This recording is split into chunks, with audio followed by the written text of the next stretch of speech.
Welcome to Health Hour, a session for you by Black doctors, hosted by the Caribbean and African Health Network. Ever sat in a doctor's office thinking they just don't get it?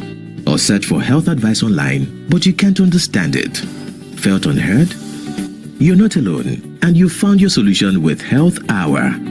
Every Saturday at 11 a.m. This is your space where Caribbean and African healthcare professionals speak about health with a focus on Black people.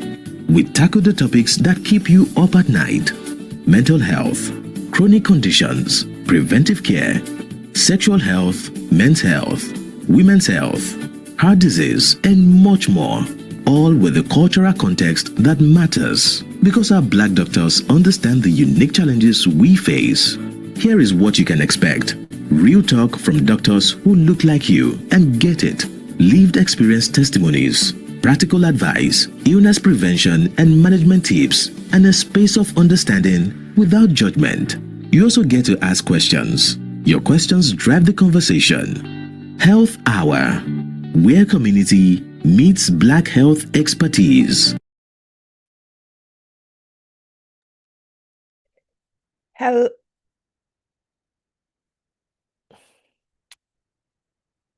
Hello, everybody. Welcome. Welcome to Health Hour on this beautiful Saturday morning. Really nice to have you all join us today. While we're waiting for everyone to join, I want if everybody could just pop in the chat where they are and what is the weather like where you are. So I'm in London and it's actually quite sunny and crisp with a gentle breeze. Really inviting to pop outside later on today. So how is it where you are? Welcome everybody. Very exciting talk we have coming up today. Okay, so Angie's in London. Someone says it's a little bit chilly. That sounds about right. Cold, wet, and windy Oxfordshire. Okay, all right. Yes, somebody else in London with a fresh winter day. Lovely. Good. Welcome everyone. Yorkshire, and the weather's the same here, but going to venture out later. I am as well. I'm looking forward to it. Nice crisp day. Very nice. Beautiful and crisp in Manchester. Sunny Liverpool. Very nice. Great. Welcome everybody. Huddersfield, Lewisham, weather's okay, a little bit damp. Okay. Nice. Welcome everybody. Really excited to have this talk today, our hormone journey. This is really going to be good for us. Cold Swiss. We've got somebody in Switzerland. Welcome. Thank you for joining. Very nice. Manchester, crispy and warmish. Somebody's lucky. They've got some warmish weather going on. Very nice. Lovely. Welcome everybody. Good. Another minute and we're gonna start. Good. What else have we got here? Somebody's in London and it's raining. Oh, I'm sorry. Hopefully that will stop by the time we're done so that you can venture out as well. Nottingham, not raining. Very nice. Welcome, everybody. Welcome. A couple more entries. Very nice. Good. Welcome. Good. All right. We are at 5 past, so we are going to start. I have the absolute pleasure of introducing Dr. Amy Ivare. She's a consultant obstetrician gynecologist. She works in East Suffolk and North Essex NHS trusts.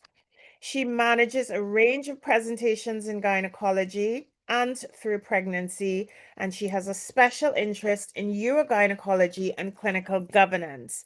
And today she is going to talk us through our hormonal journey and share all the things. Well, she's going to share things that you need to look out for so that at the end of this, you will have a better understanding of what is happening in your own body and what you may need or not need.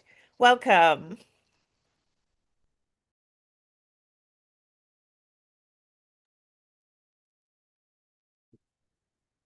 Oh, thank you very much for that introduction. Good morning, everyone, and thanks for joining in. I think I've got everything working there. Wonderful. So, I was tasked to talk about hormones in people who have ovaries, and it's a very wide topic with a lot going on in there. So, I thought I would pick something about my practice that I've noticed, especially about people who look like me, so Afro-Caribbean people in the UK, and how we tend to present or not, especially around issues to do with hormones, but more especially around issues to do with the perimenopause and the menopause and our interaction with hormones and HRT. So, if we talk a little bit about what the usual hormones are that we are interested in. Sorry, just remove that. There we go. Um, Talk a little bit about what those hormones are, how they change, how they interact with us, and how we interact with them, how that changes through our lifetime, and especially how that changes towards the menopause, and just a little bit about what HRT risk is, how to understand and interpret it, and how to use that information to get the help that you need. So, when we traditionally talk about female hormones, we talk about these usually estrogen and progesterone, but the other important one is also testosterone. However, they don't work on their own. They work in conjunction with all the other hormones that course through our bodies to help us feel, look, and function as we do. So, if we start with those traditional hormones, they are mainly produced by our ovaries, which are part of our reproductory system or reproductory gland. And they work or are stimulated to work by a gland or in the brain that produces a different set of hormones. And those hormones trigger our ovaries to start producing and growing eggs every cycle, traditionally, that get released. And as those eggs are being recruited and are growing, that's when the estrogen and the progesterone and the testosterone are being produced. The other organ that's really important in producing these hormones is a little gland that sits on top of the kidneys called the adrenal gland. And that's also really important in helping produce these hormones. We also produce a good amount of slightly different, but also estrogen type hormone and slightly different, but also testosterone type hormone from fat cells. And so some of us who have a little bit more of that sort of distribution of fat cells will produce a little bit more of those from there as well. This slide is just to demonstrate how complex the hormonal system actually is. There's lots of other hormones running around, and they all interact with each other to help us function and feel as we do. So, if we talk a little bit more about these hormones in detail, we'll start with estrogen. So, estrogen is the commonest one that we know and that we talk about.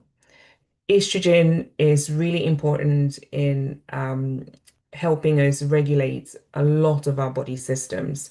So, from growing our hair, from hydrating our skin, so that's what gives us that traditional glow or the female womanly or pregnancy glow that we tend to get.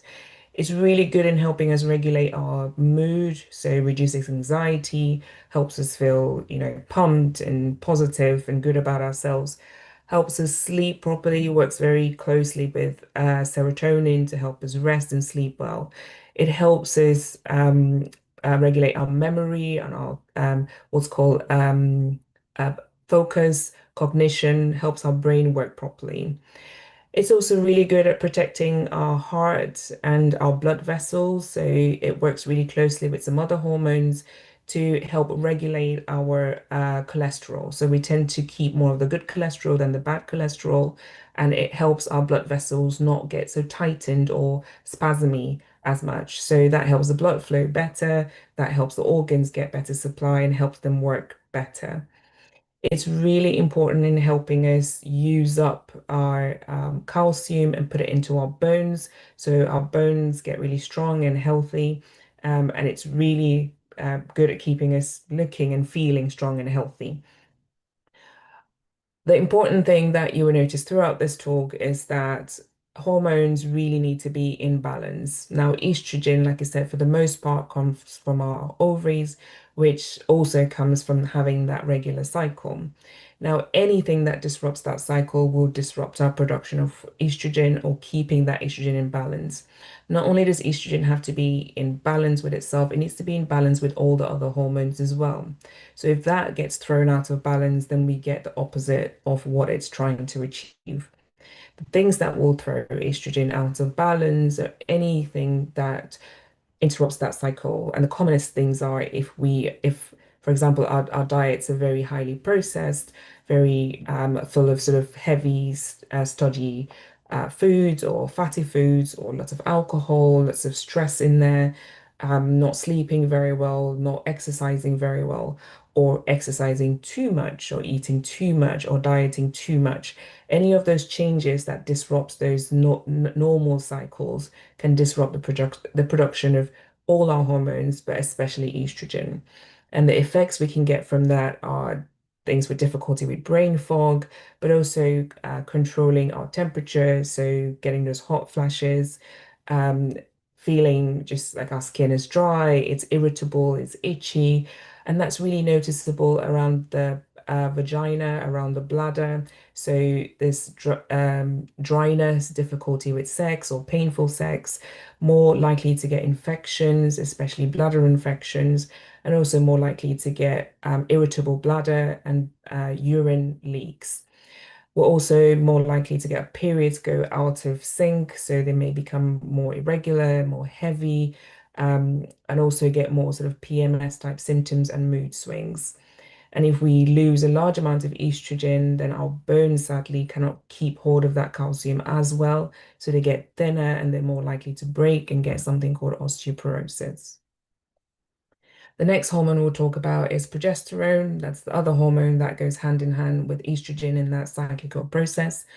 It's also similar to estrogen, really good at helping us function, so brain function, our mood, our sleep, our processing power.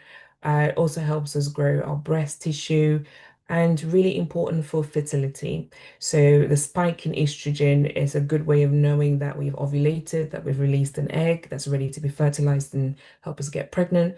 But also, if we don't have high enough levels of progesterone in the early stages of pregnancy, then we may be more likely to suffer with miscarriages early on. Again, similar effects. If those cycles go out of balance, then sadly, our progesterone can also go out of balance, and that can cause problems, especially with the regularity of our periods and how heavy they can be. We can also, some people are also a bit more sensitive to progesterone, so they can get more sort of PMS and bloating type symptoms. They can also suffer with difficulties with breast tenderness, brain fog, maybe feeling a bit more low and depressed in mood, and just fatigue and tiredness, and also difficulty controlling body temperature. And what about testosterone? So we don't traditionally talk about this in people with ovaries, but people with ovaries produce testosterone not as much as people with testes. But testosterone is really important for us. So it's really good at giving us energy that we need. It's really good at helping us keep our bone strength up, to keep our muscle growth and our muscle strength, but also managing our libido. Now, similar thing if our lifestyle goes out of balance, cycles out of balance, especially if we get a bit heavy around the middle, we start producing a bit more of these sort of androgen type, similar to testosterone type hormones, and that can affect all these things. It's if we get too much testosterone, then we can start getting more of a male pattern changes, especially noticeable around hair growth. So we're more likely to get sort of facial hair, we're more likely to get thinning of hair around the middle section as well. Also more likely to develop things like PCOS, that usually goes hand in hand with insulin insensitivity, but also a little bit higher testosterone in there as well. Our moods can change, we can get more acne, and our periods can also become irregular. Very sensitive to sedentary lifestyles and also, as well as diet, excessive alcohol use. Cortisol is another really important hormone. Now, this can get a bad rep. It's called the stress hormone, but we really need it. So peak production is usually sort of early morning because it's driving us, it's giving that drive to get up and go.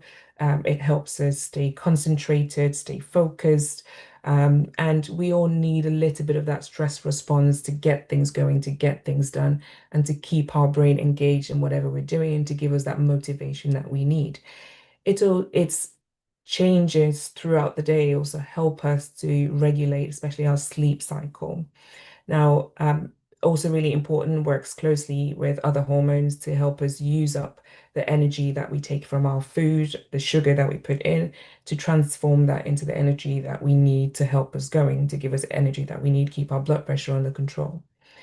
Now, if our cortisol goes off balance, which again can happen just like the other hormones with changes in diet and changes in exercise, then all of these functions can also be disrupted. The other thing that's really important in keeping cortisol in balance is our sleep hygiene or sleep habits. So if we don't have very good sleep habits or sleep hygiene, then sadly we can get peaks or troughs of cortisol at the wrong times, which then makes us feel like we're either too tired. So we then grab things like coffees or caffeine and fast foods to try and make us feel better, to give us that buzz or that peak in energy that we need. And sadly, that actually feeds a negative cycle. So it actually makes us then have bigger crashes with our blood sugars, with our blood pressures, which then makes us feel worse. And then we do more and more of that. The other thing that can affect cortisol levels is actually, although we're all trying very hard to be healthy, most of us go on some diet or another. Actually, if we're repetitively going on diets, especially crash diets or extreme diets, that can throw our cortisol out of sync. And that actually, again, pushes us into that negative cycle. And that's why a lot of us, sadly, even with the diets that we're on, don't really achieve the level of health that we're aiming for. If we over exercise, especially when we're doing the extreme sort of cardio and we're not getting enough rest or we're not allowing our body to heal properly, that can also give us too much cortisol, which again pushes us into that negative cortisol stress cycle. And when that happens, we're more likely to actually gain weight, and not only gain weight, but gain it more around the middle section. We're a lot more likely to struggle with just feeling, low when we get those crashes in our blood sugar and also our blood pressure. We're more likely to feel stressed and anxious and then have difficulty sleeping, so difficulty falling asleep or waking up in the middle of the night and just struggling to get back in there or feel rested. And when we struggle with stress, it's not just psychological stress, it's physical stress as well. So when our bodies are stressed, we're more likely to actually suffer injuries in daily life, but also during exercise regimes. And we're more likely to pick up every infection that's going. So that's why if you're feeling stressed or feeling down, that's more likely to happen. And when you do fall ill or pick up an infection, it's harder for you to get rid of it. Okay. Right. Other really important hormone that we all need and use is insulin. Insulin is very good at capturing all the sugar or the glucose that we eat or comes into us through our diet and helping us keep hold of that, protecting our organs from too much sugar and too much glucose, and helping our bodies to transform that sugar into the energy that we need for all our organs to function, but also for us to function in our daily life. If we have a little bit of too much insulin, either because we're producing more because our body's trying to respond to what we're putting into it, um, then we may suffer with different consequences. Subtly, in some people, it might be sort of PCOS type symptoms might be closely associated with this. But over a period of time, our bodies stop responding as they should because they're just used to those high levels, or our bodies aren't producing enough, then we develop basically diabetes.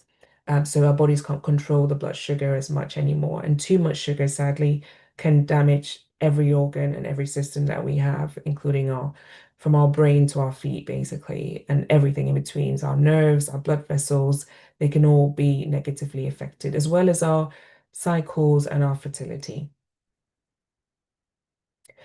The thyroid gland's really important at helping us manage um, our metabolism, which is really important in how all our organs work. It helps us feel energized, and it helps everything function as it should, from our brain to our heart, but also good at helping us keep our hair and our skin healthy. Again, our focus, our attention, and helping us regulate our body temperature.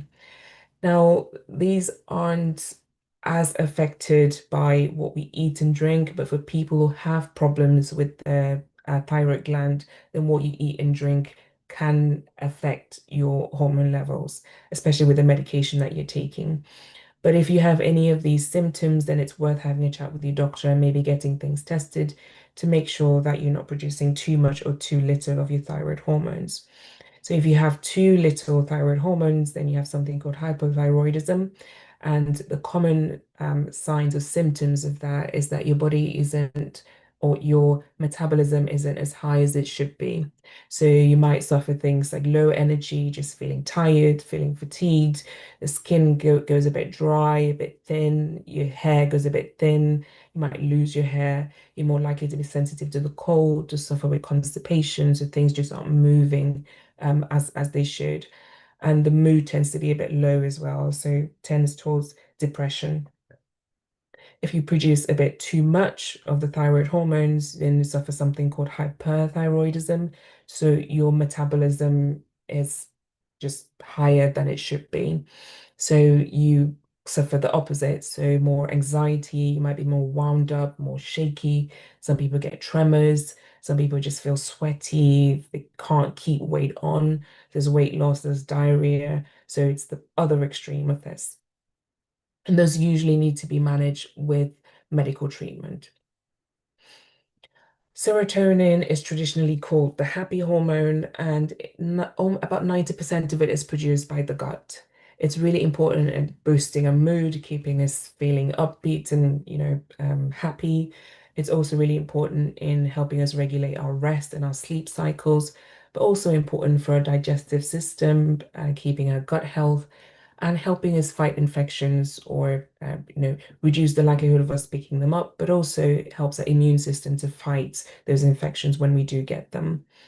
Because most of it's produced by the gut, it's really important to keep that gut health up, to put foods in there that are going to move along, so not the stodgy, fatty, fried stuff that's just going to sit there. Really important to focus on the sort of tryptophan type stuff, so things like eggs and nuts and vegetables that help us produce this more, but also help our gut function better. Probiotics, for example. And all of these work really closely together. So, for example, works closely with things like estrogen and helps us balance that mood as well and our brain function. So how do these change throughout our lives? The hormones that tend to change are the sort of reproductive hormones, the things that are coming from the ovaries, because that changes a lot throughout our life span. So in childhood, not really much at play. In puberty, the brain triggers us to start producing these hormones, but they don't just come in at the right level. They come in at low levels, and you get lots of little spikes as the years go on. So hormones and moods can therefore go sort of up and down in those years. When we get to our reproductive years, so 20s, 30s, things tend to be in balance.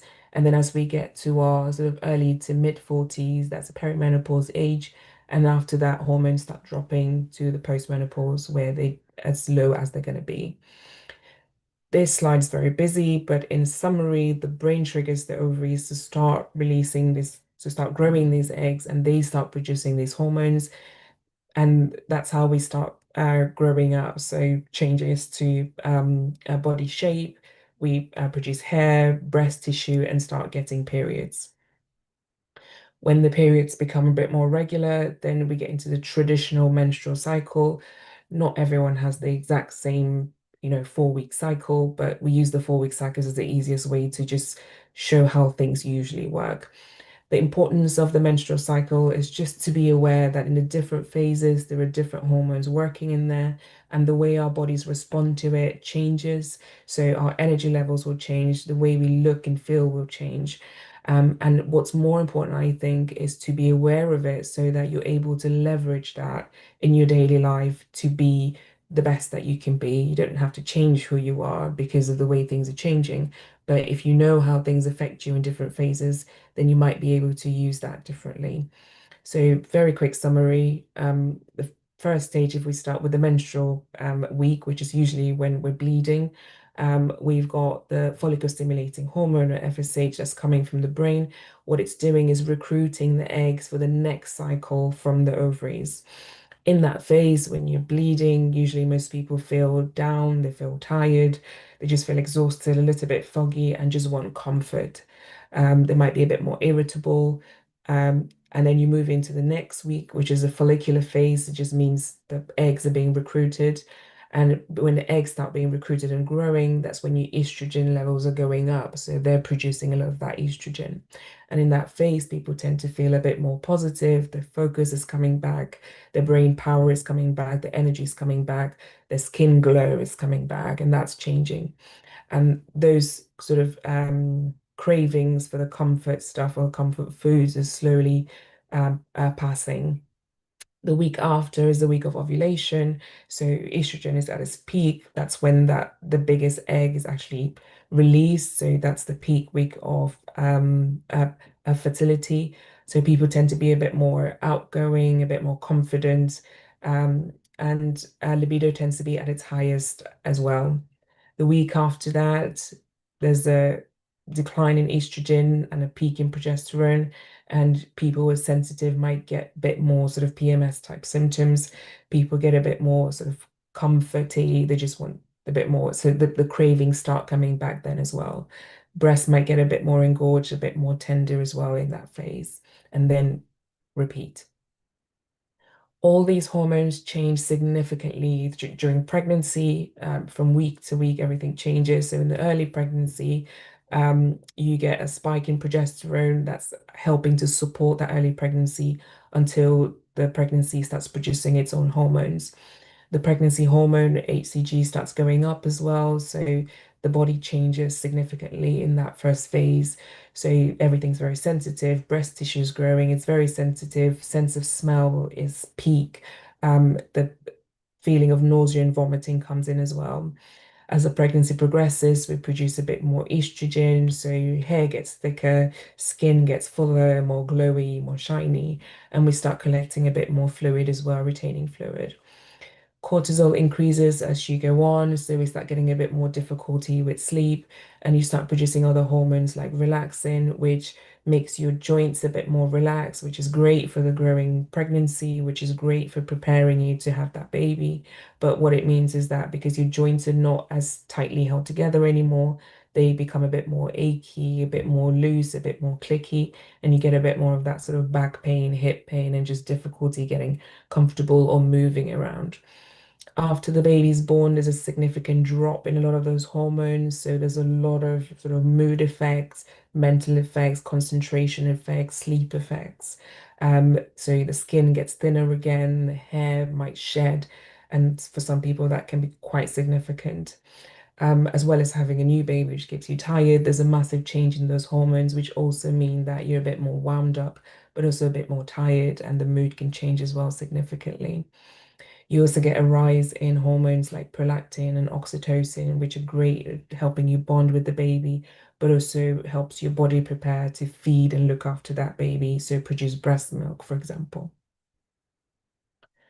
So in summary, things change significantly throughout the years, and we're going to focus a bit more on this other end of time, which is sort of mid 40s and 50s, perimenopause and the menopause.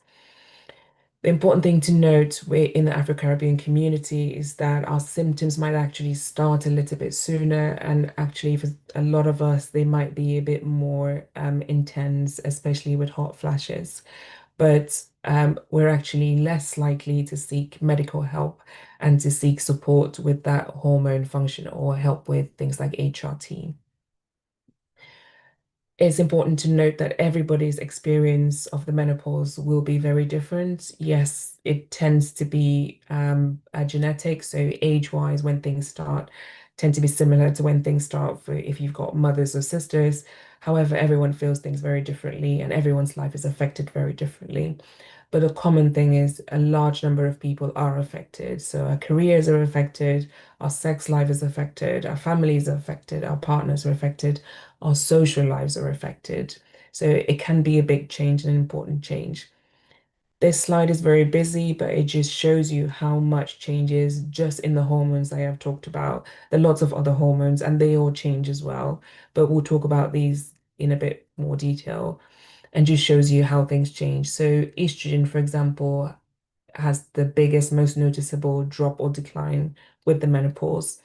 And that's what causes sort of the hot flashes, the night sweats, the vaginal dryness, the joint pain, the skin thinning, the hair loss, the bone thinning, the bone loss, and causes other medical problems like being more likely to break your bones or being more likely to suffer with brain issues or heart issues or raised blood pressure.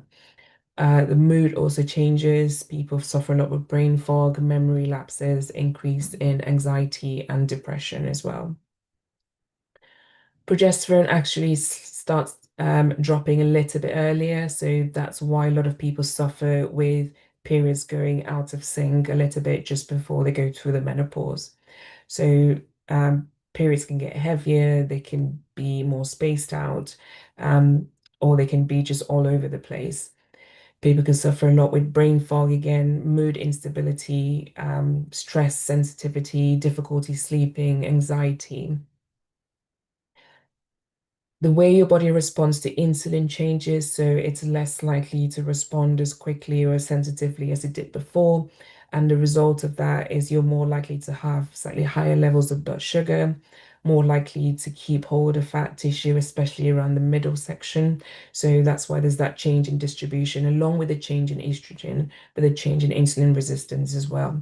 So again, puts us at higher risk of things like diabetes, of things like high blood pressure and the consequence of those changes. The way our thyroid changes, so our sensitivity to those hormones change, so our metabolism as a whole tends to slow down. So that's why if you used to be on diets before and you suddenly change, or you used to take up exercise regimes and your body changes, you may not see those changes as quickly as you used to do. You might feel a bit more tired, you might feel more sensitive to the cold, your hair might be thinning a bit more, your skin might be changing as well. And these all work in close conjunction with estrogen. So all those changes can just be the menopause or can be changes in these hormones as well, or can be both working together. The way we respond to stress changes, so our cortisol levels can change, and our sensitivity to the cortisol hormones can change as well. So we're a bit more sensitive to stress, so that's psychological as well as physical, as well as medical stresses. So the way our body gets injured, it's, a bit more sensitive, but also recovery takes a bit longer. The way, again, we regulate our serotonin, again, in close conjunction with the changes in estrogen changes. So our moods change, we're more likely to feel down, excuse me, sleep disturbances, and emotional instability as well. So this is a slide that just summarizes all those changes. And as you can see, it affects every single system of the body. So what are the specific health effects? So if we're not just talking about symptoms of hot flashes or skin changes or hair thinning. Because of the changes in estrogen, which, like I said before, is very good at stopping the blood vessels from contracting too much, it also usually helps us to lay down more good than bad cholesterol. In the absence of that, we get the opposite. So we're more likely then to have these negative changes in the blood vessels, which mean that we're more likely to lay down a bit more cholesterol where we don't really want it to be, and our blood vessels get a bit stiffer, so we're more likely to get raised blood pressure, and we're also more likely to get things like strokes and heart disease. As mentioned, more likely to get raised blood pressure because of those changes in how the blood vessels relax and how they contract as well. And sadly, because of that, we're at higher risk of getting things like kidney disease, heart failure, heart attacks, or strokes. The brain is very sensitive to blood flow and, restriction of blood flow around. So sadly, that puts us a higher risk of getting things like strokes. And with strokes or even the changes in the aging process of the brain, we're more likely to get things like Alzheimer's and dementia. And because of the higher risk of raised blood pressure, of diabetes, of chronic inflammation, which the kidneys are very sensitive to, we are more likely to develop kidney disease. And sadly, this is higher in the Afro-Caribbean population. As mentioned before, estrogen is really important in keeping our bone health. So the heavier or the thicker our bones are, the less likely they are to break. But when we have that sudden drop in estrogen, then the bones start thinning with time. And as we get older, we're more likely to get these breaks.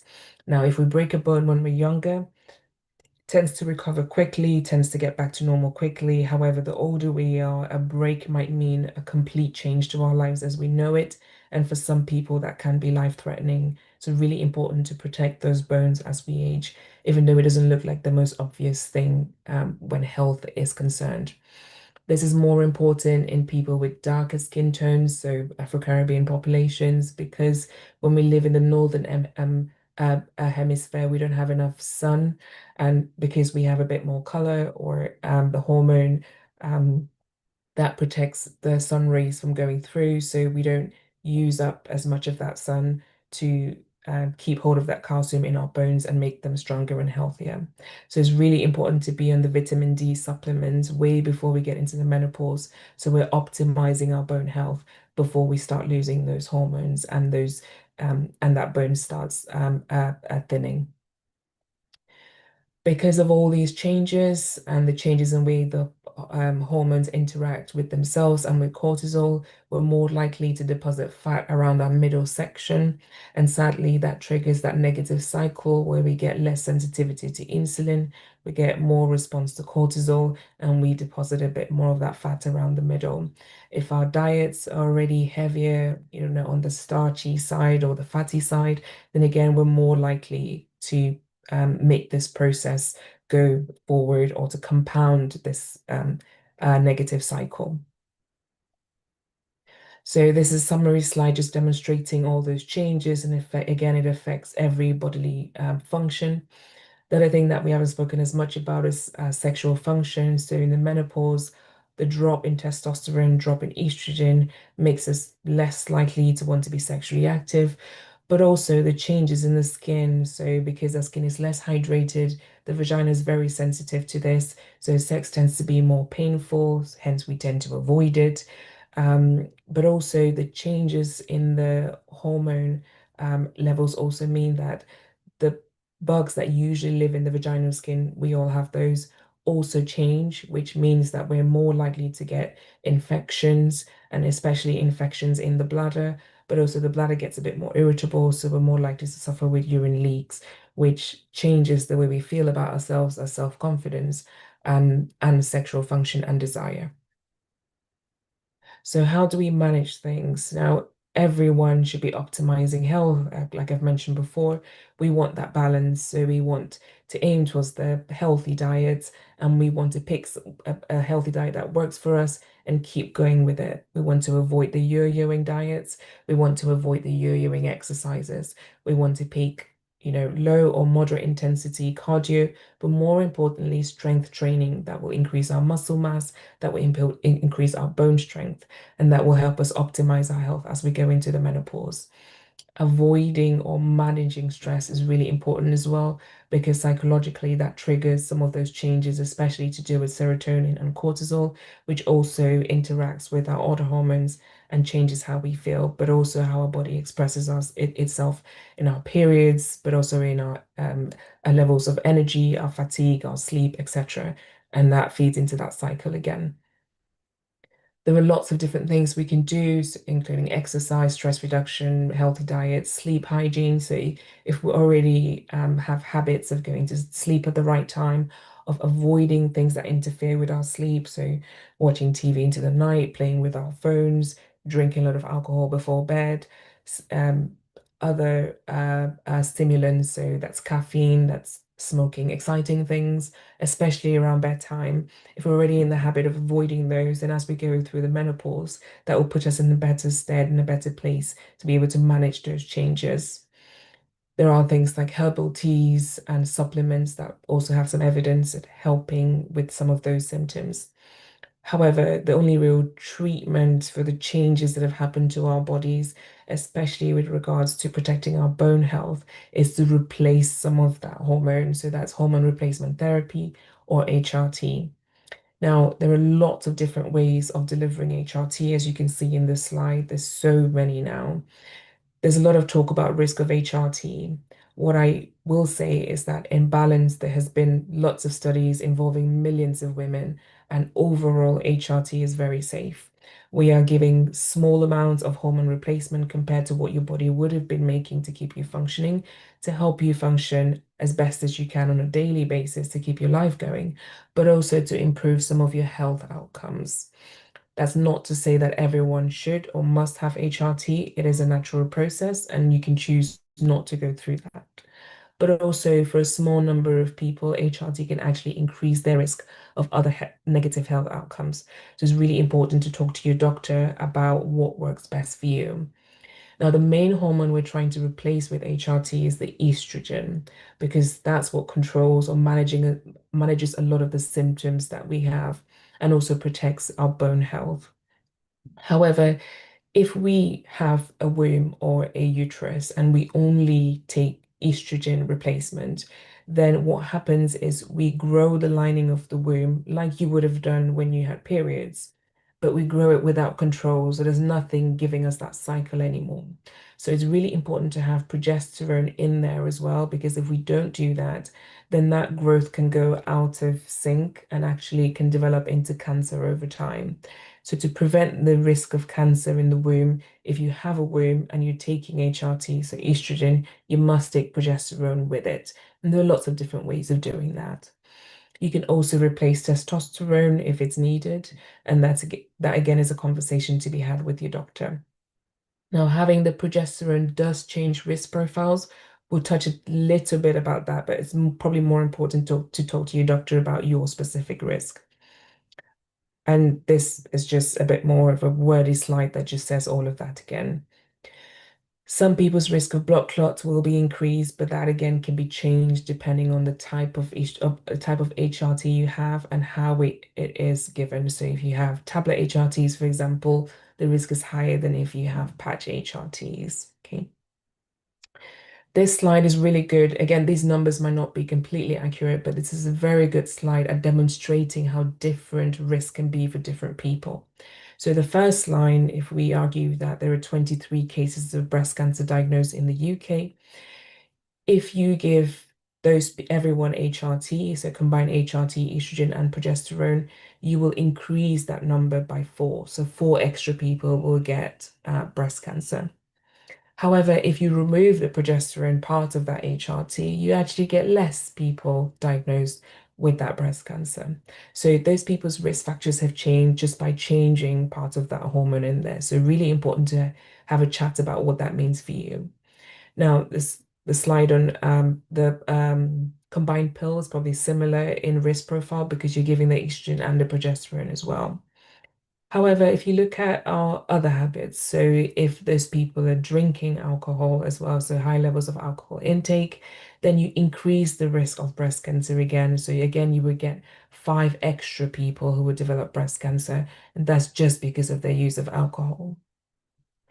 If people were smoking, you would get 3 extra people having breast cancer. So again, their risk or their chance of breast cancer has gone up because of different lifestyle factors.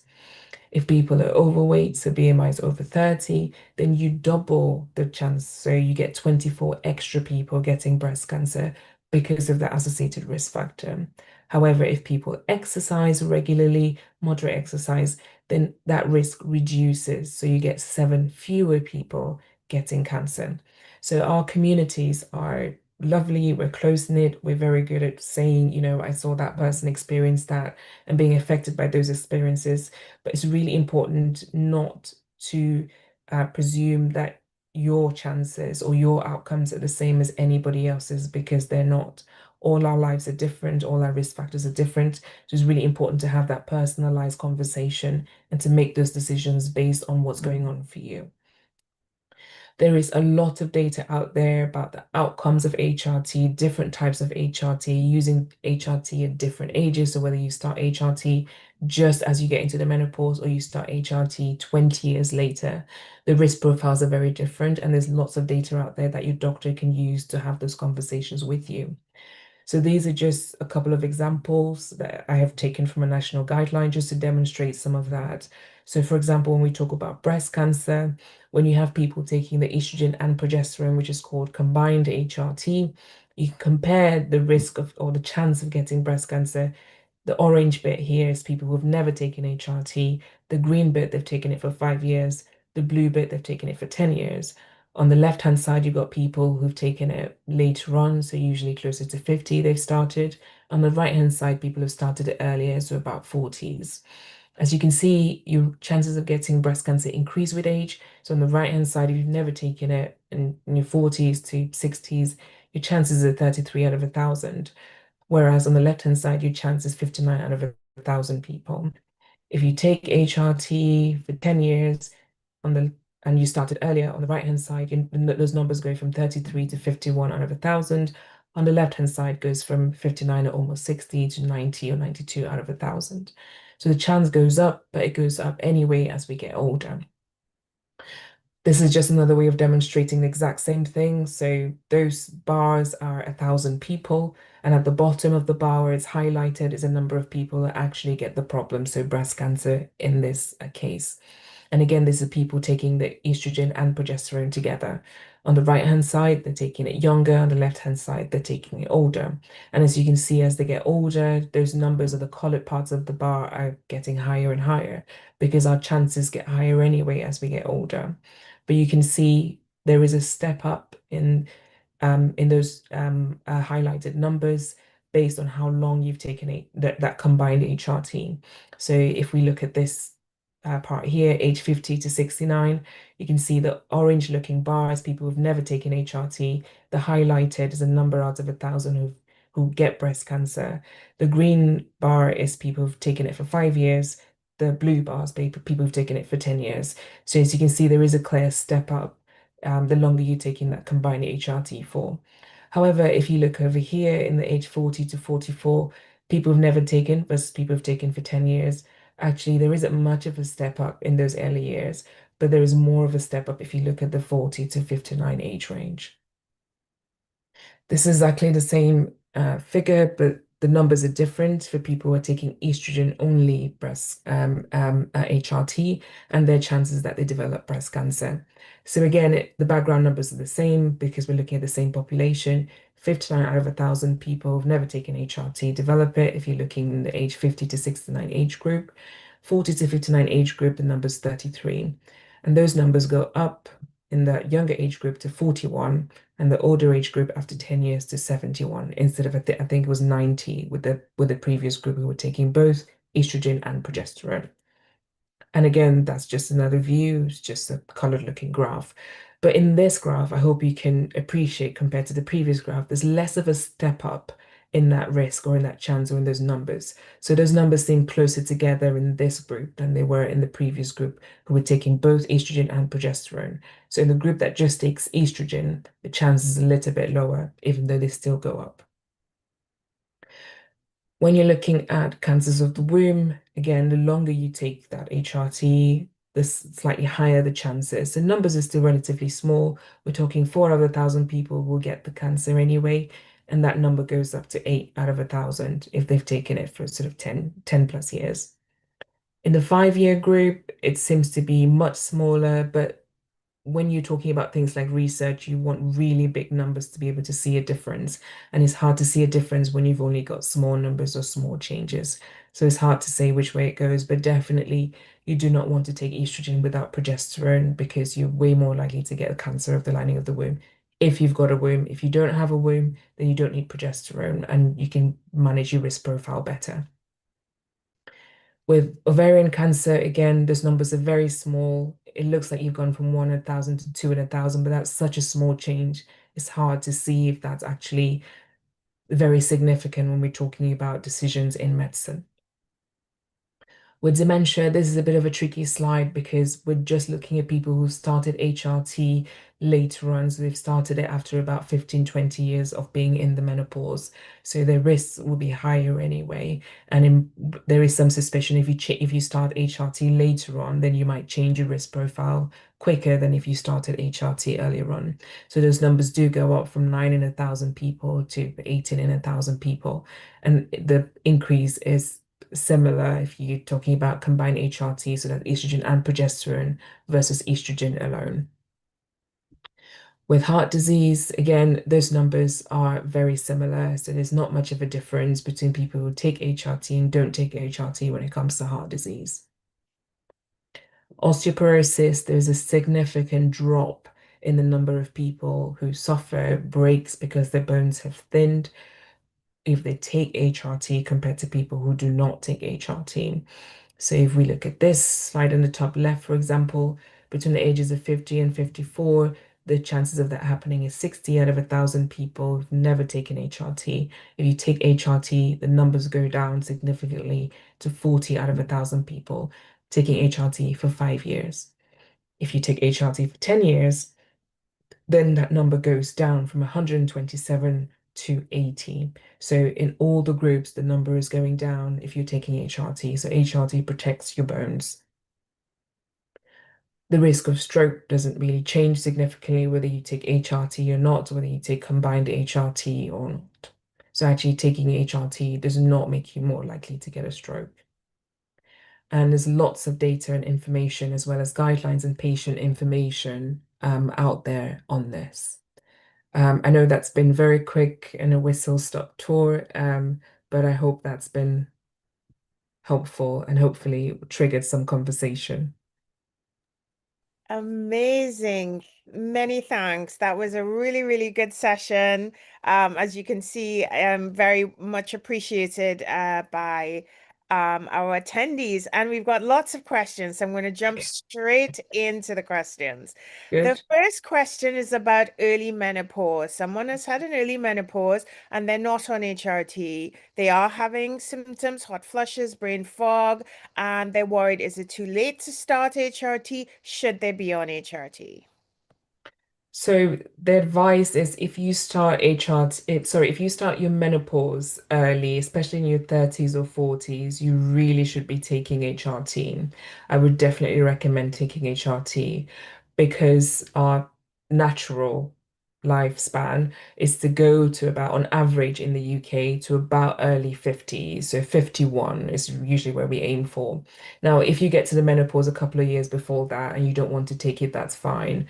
But early menopause, early 40s, 30s, please be on HRT because your body needs those hormones. And sadly, your aging process will start sooner if you don't have those hormones working as they should be doing in your system until you get to that sort of early 50s. So yes, I would recommend HRT if you're not on it and you started menopause early. Thank you very much. So pertinent.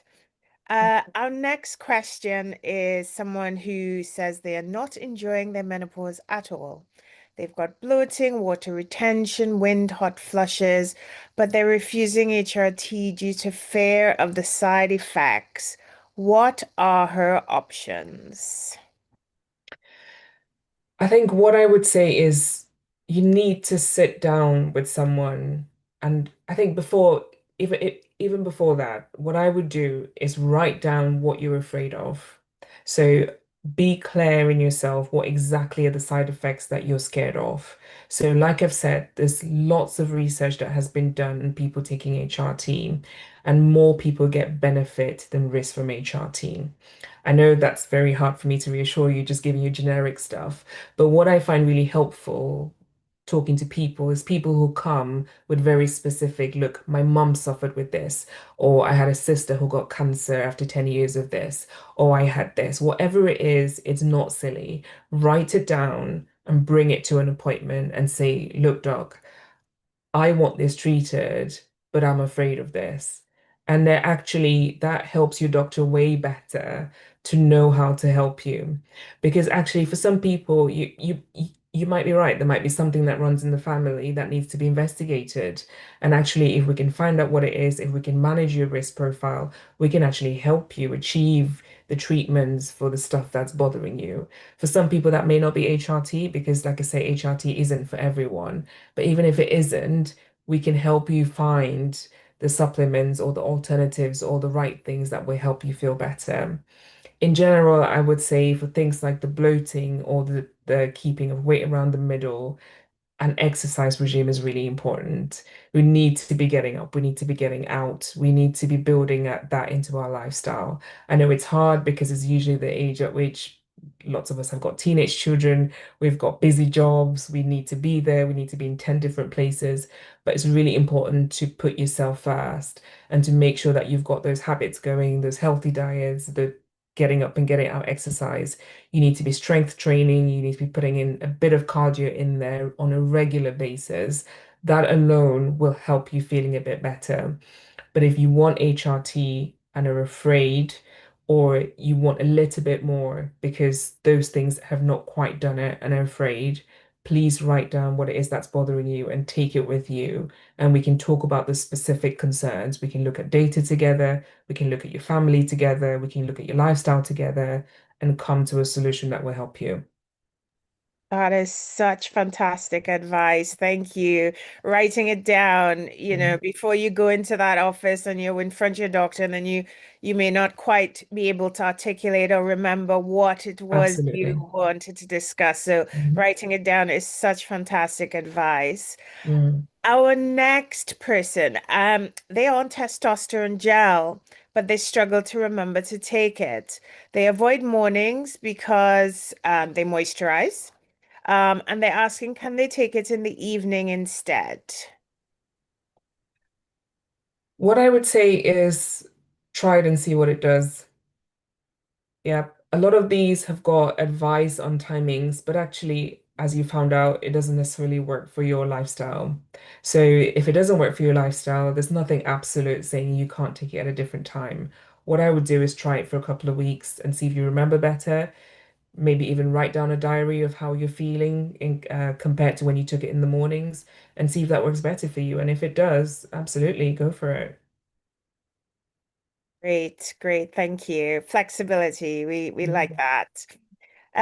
Okay, so someone here, they've had a hysterectomy, but they've kept their ovaries. Mhm. They are struggling with body pain and they are on HRT, but they're getting significant pain. So they get pain in the first week, and then around the 20th of the month. Is there any advice about the body pains? Hmm. Yeah. What I would say is, have you seen a doctor about the body pains? Because there are lots of symptoms like this that are to do with the menopause, but there are also lots of symptoms that can overlap. They're nothing to do with the menopause. So it's really important to see someone to investigate that first before you put it down to the hormones and menopause. It also depends on how old you are. So if you're sort of in your 30s or early 40s, you will still have some kind of cycle going. So yes, it would make sense to feel different in different parts of the cycle. And sometimes managing HRT in different ways can make you feel differently, if that makes sense. So my first step would be to investigate other causes of that pain, make sure it's nothing to do with that, and then look at ways in which you can change your HRT. So can you take different numbers of pumps or different level numbers of applications at different times to make you feel better? So that's how I would approach that. Great. Thank you. Thank you. Uh, Oh, and also, sorry, if you are exercising, this is also something I see very commonly.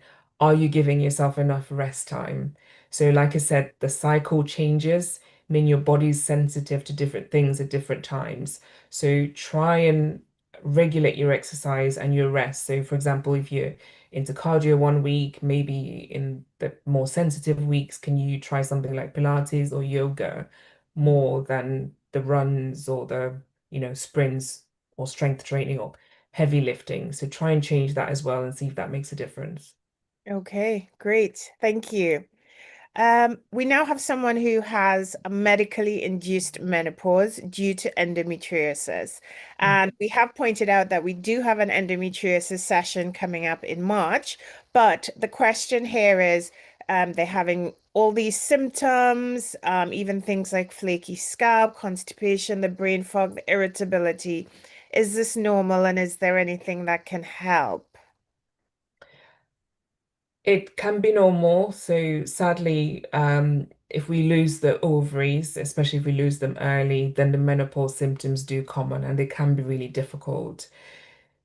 The severity of the endometriosis will affect how much or how ready you are or your doctor is to start HRT. But for almost everyone who's suffered that, so whose ovaries have been removed and is suffering side effects, I haven't yet met someone who's been absolutely unable to take HRT.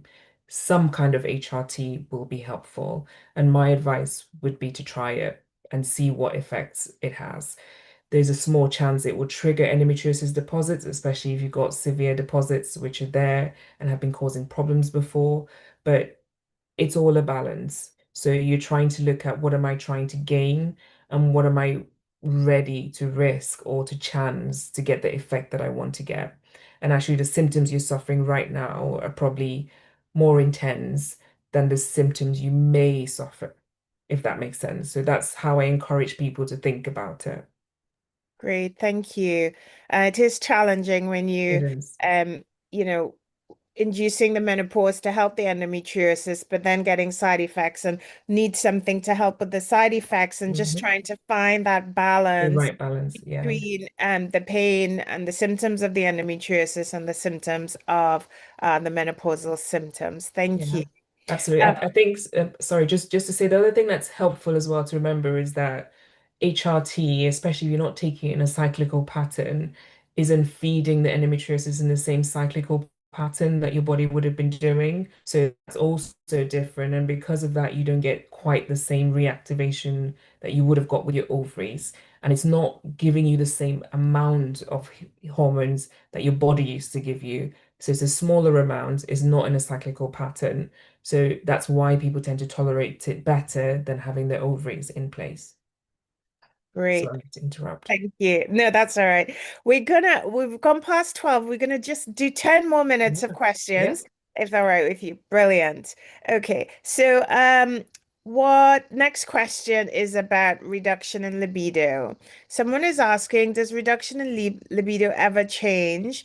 Theirs has been significantly reduced over the past 5 years, and she's 63 years old now. So any advice about, or, will that change? Will that improve? Or any suggestions for improving that? That's really hard to predict. So a lot of my clinic deals with people who suffer with prolapse and incontinence. So I do look after much older people. And actually, I do have people in their 70s who have a sudden, increase in sexual function, libido. And I haven't quite yet figured out what it is that causes that. It might be a change of life factors for some people. So retirement tends to do that for some people. They're suddenly looking after themselves more, they're putting themselves first. People suddenly being able to explore the world, people suddenly being able to find new partners or different partners, or just the change in the relationship dynamics because suddenly they've got more time for themselves or they've got a bit more money to spend, a bit less stress. All of that affects sexual function and libido as well. So, as well as getting that drop in hormone, sadly, is a time in life where we're really busy, like I've said before, we're really stressed. Our finances are being stretched everywhere. We're trying to help ourselves, trying to help our children, trying to just keep going with work. So, yes, sometimes when some of those stresses drop away, people do feel better about themselves. They get a bit more confidence, they're more accepting of themselves.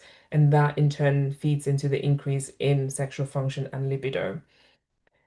I think maybe exploring sort of relationship factors, stresses around the home, stresses around work for both partners sometimes might help as well. And being more open in those conversations can also help. But for people who've done all of that, like I said, there's also the option, if you're open to things like HRT, discussing with your doctor what the pros and cons of trying a bit of testosterone are as well. That can be helpful. Great. Thank you very much. Now we've got someone, she has said, I have just turned 35. Mhm. How do I keep an eye on my hormone levels? Where to start with things like cholesterol, serotonin, progesterone? I feel my body's changing, newfound acne, newfound fibroids, and I want to support my body in this transition. Mm. So in our current healthcare setup, there isn't a way of keeping a check on your hormones. So you can't just go and keep testing your hormones. There are companies who do that privately, but I'm not necessarily sure how helpful that is because, as I've demonstrated, our hormones change. They change on a cyclical basis, they change through as we age. I think the more important thing is just to keep an eye on what you're feeling week on week, but also month on month and year on year. So if you're feeling a bit more tired, what's changed in life? Are you under a bit more pressure? Has your diet changed? Has your exercise regime changed? Have your responsibilities changed? Is there anything you can do to mitigate any of that? Is there anything you can do to claw a bit more time back for you? So are you spending a bit more time on yourself? Are you spending a bit more time on your quiet time, your quiet space, your meditation, your exercise? So can you take a walking to work, for example, where you're in your own space, before you get there? Does that make you feel better in yourself? Can you, I don't know, change up what you're wearing, a bit more color, a bit more, you know, loudness, a bit more taking presence in the room? Would that make you feel a bit more better, a bit more energetic? And actually keeping track of hormones. If you're getting regular cycles, then your ovaries are working and your hormones are being produced on a regular basis. Maybe the thing to keep track of is how the rest of life is affecting you and how you're able to affect that in turn, if that makes sense. So Great. in summary, there's no way of testing it in our current health system, and I'm not sure that testing your serotonin on a monthly basis will make a difference, but it's more being aware that the things you're doing would give you a surge of certain hormones more than other hormones, and there are things you can do to change that up. Brilliant. Thank you very much. I think it's great to be looking at your health Yeah. and assessing how you want to transition for the next 10, 20, 30, 40 years. So Hmm. it's good to be aware um, while still not getting too medicalized. So I do like that advice. Someone has asked, what is the best HRT option for someone with migraines with aura and hypersensitive to progesterone? Goodness. Yeah, That's a difficult one because sadly, estrogen with people who have migraines with aura is more likely to cause complications, especially when it with the risk of blood clots. So it depends on what you're struggling with. So, for example, if your most of your symptoms are sort of vaginally related, then I would ditch the systemic HRT together. I wouldn't take any tablets or patches or anything like that, and I just go for vaginal HRT. That's quite safe, because it doesn't get absorbed into the system like the other HRT does. So even when you've got really tricky to manage risk factors, there are ways in which you can look at it. So you can look at, okay, what exactly am I trying to treat? And are there other ways of dealing with it? If you've got systemic symptoms, if it's the brain fog and the hot flushes and night sweats, that's harder to manage with HRT. And I just need to be honest with that. That might be more focused on lifestyle factors. And there are other types of medicines that can be tried to see if they can take away the systemic symptoms that have got nothing to do with hormone replacement. yeah, fantastic. Thank you. Yeah, I think, we keep trying to Mm. think there's talk about some new drugs that are Mhm. non-hormonal that may be able to help with the hot flushes and so forth. So lots of things out there. And that leads really nicely into our last question, which is what additional supplements are good for bone density and muscle mass? For example, protein, creatinine, that sort of stuff.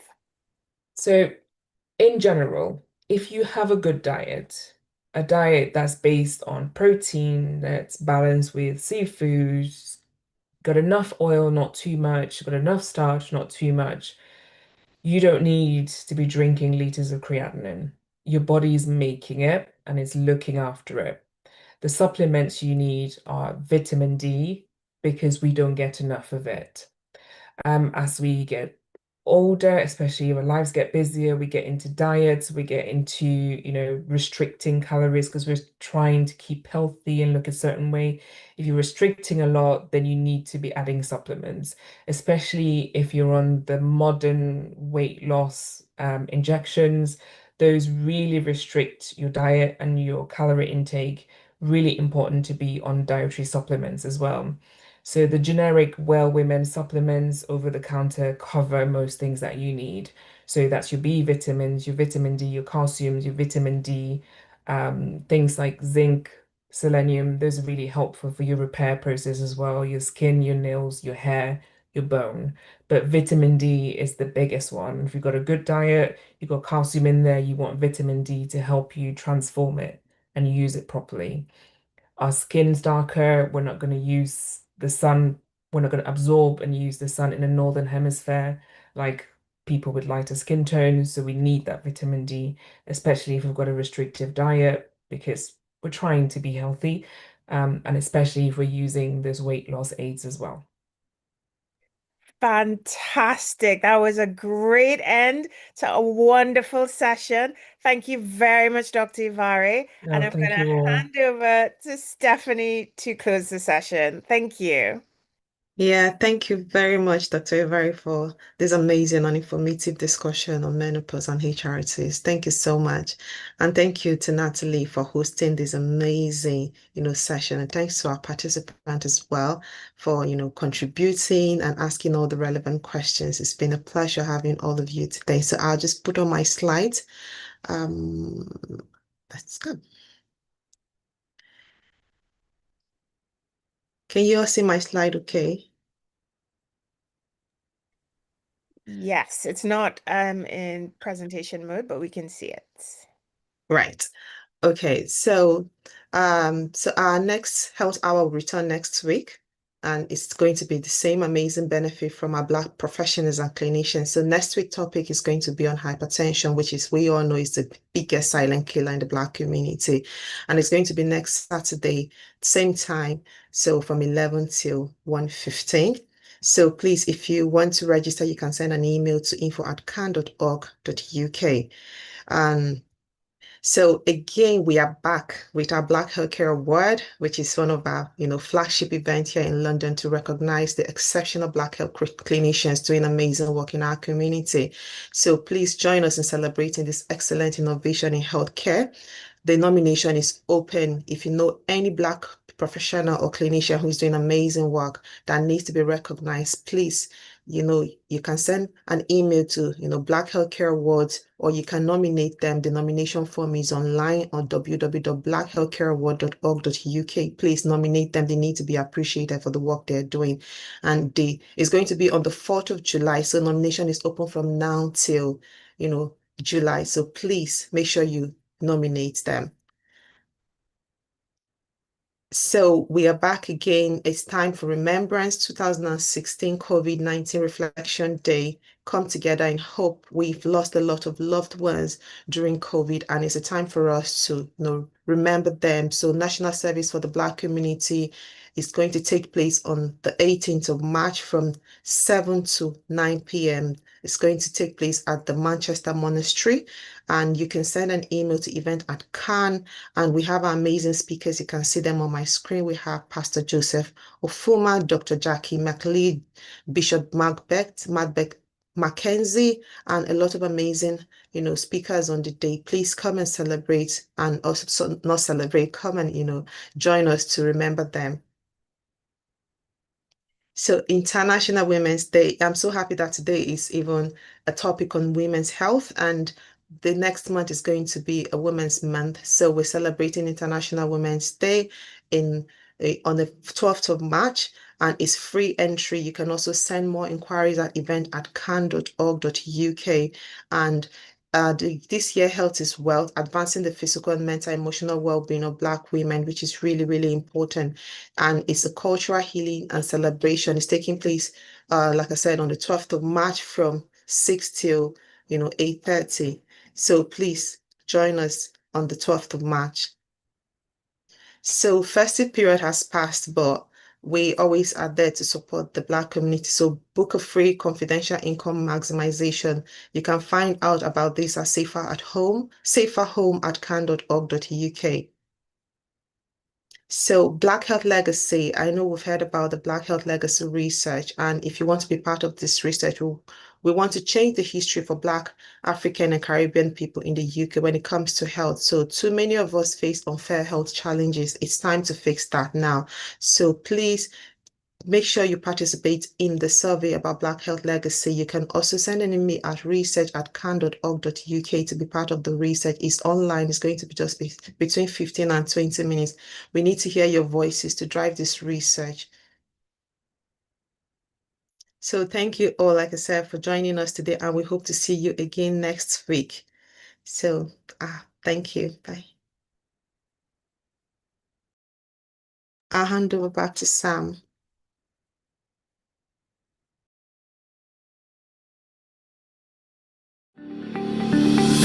And that's our time for today.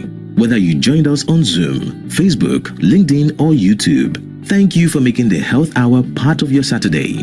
We hope today's session gave you the right dose of health wisdom that you can share with your friends and family. When we share knowledge, we strengthen our entire community. Mark your calendar. Next Saturday, same time. Got a topic in mind? We want to hear from you at health@can.org.uk. Health Hour, hosted by the Caribbean and African Health Network.